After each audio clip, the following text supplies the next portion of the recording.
Энэ концепт загвар учраас хараахан үйлдвэрлэгдээгөө байгаа тийм үү?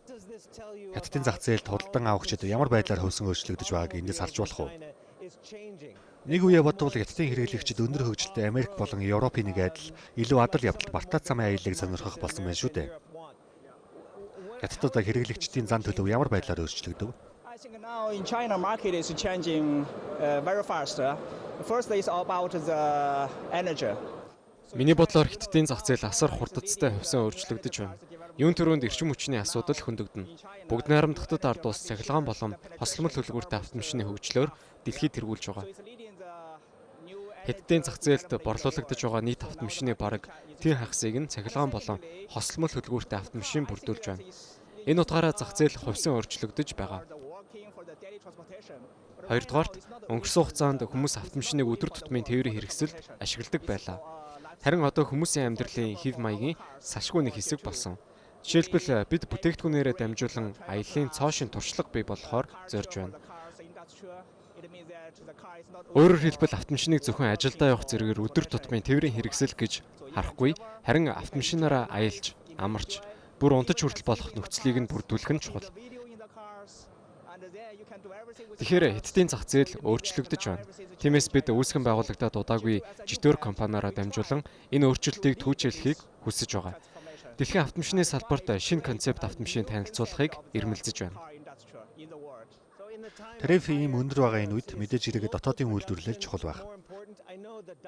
Житүр дайшин загварыг Малайзад үйлдвэрлээд эхэлсэн байхаа. Тийм ээ, аль хэдийн Танай компани Хятадаас бусад зах зээлд үйлдвэрлэлээ нэмэгдүүлэх нь ач холбогдолтой гэж харж байна уу? Аль эсвэл экспорттод төвлөрөх үү? зах зээлийнхээ хэмжээнээс л шалтгаална да. Хэрвээ зах зээл илүү өргөн цар хүрээтэй байвал илүү боломжтой. Дотооддоо үйлдвэрлэх нь эдийн засгийн хувьд хэмнэлттэй байдаг. Мөн тавьж буй шаардлагаас ихээхэн хамаарна. Зарим газар импортын лиценз олохын тулд яг тухайн орон нутагт нь үйлдвэрлэл явуулах шаардлага тавьдаг. Харин зарим зах зээлийн хувьд дотоодд нь үйлдвэрлэл явуулах дэд бүтэц хөгжөөг учраас тиймэрхүү шаардлага тавьдаггүй. Бас олон улсаас түүнийг нь ч дэмждэггүй. Ерөнхийдөө тухайн зах зээлээс л ихээхэн шалтгаалдаг.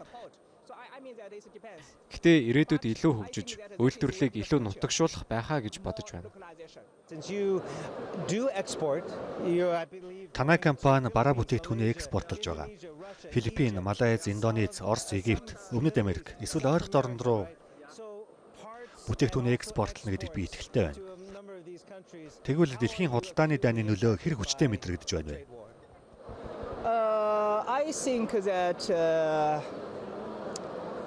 Миний бодлоор тийм их сөрөг нөлөөнд автахгүй байгаа гэж бодож байна.